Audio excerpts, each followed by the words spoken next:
Chhatrapati Shivaji Maharaj terminus का पुनर्विकास Mumbai. Chhatrapati Shivaji Maharaj terminus यानी CSMT, जिसको आज भी विक्टोरिया टर्मिनस या VT के नाम से जाना जाता है, ये देश और दुनिया में मुंबई का प्रतिबिंब है। CSMT और इसके साथ की इमारतों को यूनेस्को ने 2004 में वर्ल्ड हेरिटेज घोषित किया था। रेल लैंड डेवलपमेंट अथॉरिटी यानी RLDA को CSMT के पुनर्विकास का जिम्मा दिया गया है। इस स्टेशन की संरचना 1888 में की गई थी, जिसके मुकाबले आज उससे कई गुना ज्यादा यात्री CSMT से गुजरते हैं। स्टेशन जाने का रास्ता प्रमुख रूप से दक्षिण की दिशा से ही खुला है, जिससे कंजेशन होता है। स्टेशन में यात्रियों को मौसम की मार झेलनी पड़ती है और स्टेशन को दिव्यांग यात्रियों के अनुकूल बनाने की भी आवश्यकता है। CSMT उपनगरीय रेलवे और इंटरसिटी रेलवे दोनों का स्टेशन है।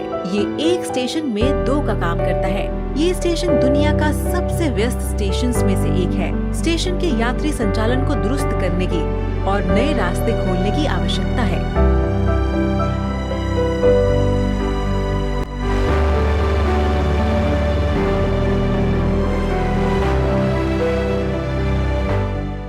स्टेशन में निगरानी और सुरक्षा बढ़ाने की भी आवश्यकता है।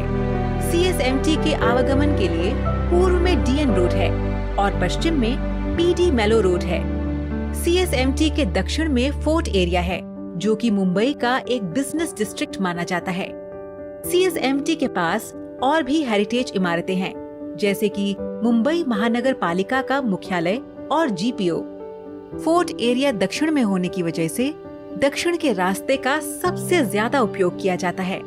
CSMT के पुनर्विकास में स्टेशन को 1 नोड से 3 नोड करने का प्रस्ताव है। दक्षिणी हेरिटेज नोड को डीकंजेस्ट करके 2 और नोड्स, सबअर्बन नोड और लॉन्ग डिस्टेंस नोड बनाने का प्रावधान है। तीनों नोड्स में नई और मॉडर्न यात्री सुविधाएं प्लान की गई हैं। स्टेशन के उत्तर से एक नई एंट्री बनाई जाएगी, जो क्राफट मार्केट जैसे व्यस्त एरिया को स्टेशन से जोड़ देगी। दक्षिण के हेरिटेज नोड से रेलवे ऑफिसेज को PD मेलो रोड के साथ लगके एरिया में जगह दी गई है और इस एरिया में यात्रियों के लिए ओपन पेडेस्ट्रियन प्लाजा बनाया जाएगा। इस नोड का दोनों उपनगरीय और इंटरसिटी यात्री उपयोग करते हैं, जो कि कुल यात्रियों का 80% है।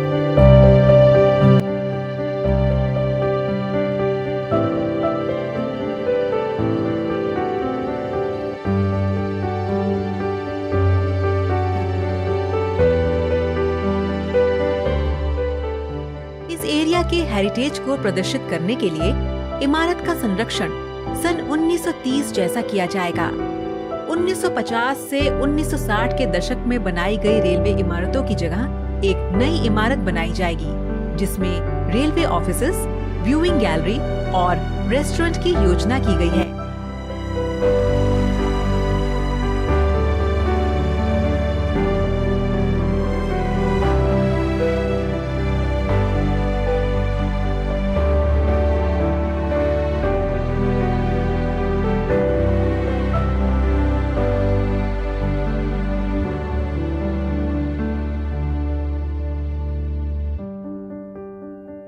कॉन्कोर्स एरिया में रेल यात्री सुविधाएं, दुकानें, रेस्टोरेंट और वेटिंग एरिया का निर्माण किया जाएगा।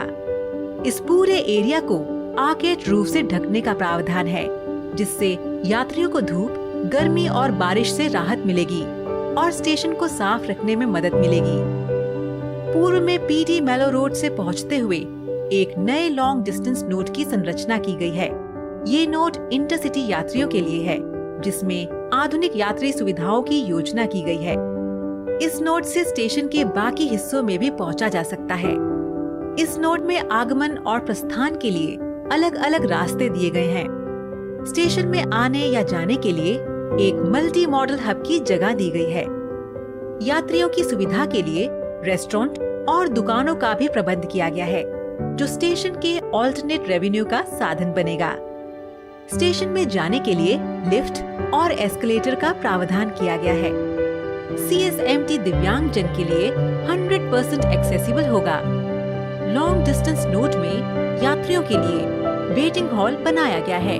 जिससे यात्रियों को प्लेटफॉर्म पर प्रतीक्षा करने की आवश्यकता नहीं पड़ेगी। लॉन्ग डिस्टेंस नोड और सबअर्बन नोड को जोड़ते हुए एक स्काई वॉक का प्रस्ताव किया गया है। स्काई वॉक से हेरिटेज इमारत के नज़ारे भी लिए जा सकते हैं। ये सुविधाएं यात्रियों के रोजमर्रा की जरूरतों को ध्यान में रखते हुए बनाई गई है। CSMT एक स्टेशन ही नहीं, शहर का अभिन्न और वाइब्रेंट हिस्सा बनेगा। उपनगरीय यानी सबअर्बन रेलवे प्लेटफॉर्म्स के उत्तर में सबअर्बन नोड का प्रावधान किया गया है। इस नोड को DN रोड से पहुंचा जा सकता है और ये लॉन्ग डिस्टेंस नोड और हेरिटेज नोड से जुड़ा हुआ है। इस नोड में उपनगरीय यात्रियों के लिए दुकानों का प्रावधान है। सुरक्षा को ध्यान में रखते हुए मेट्रो रेल की तरह एंट्री गेट के लिए भी योजना की गई है। यहाँ से भी हेरिटेज इमारत का नजारा लिया जा सकता है।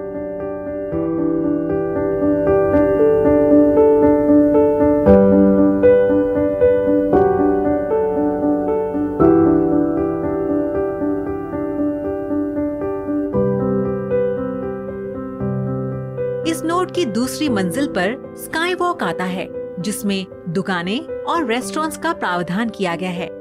ये सुविधाएं यात्रियों को ध्यान में रखते हुए की गई हैं।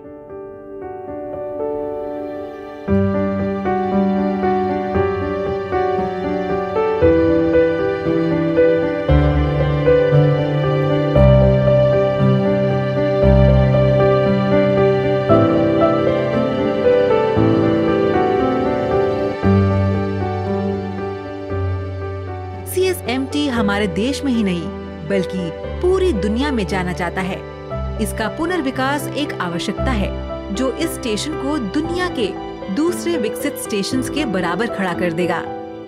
CSMT के पुनर्विकास से न केवल यात्रियों को सुविधा होगी, पर मुंबई और देश की छवि को भी वृद्धि मिलेगी। धन्यवाद।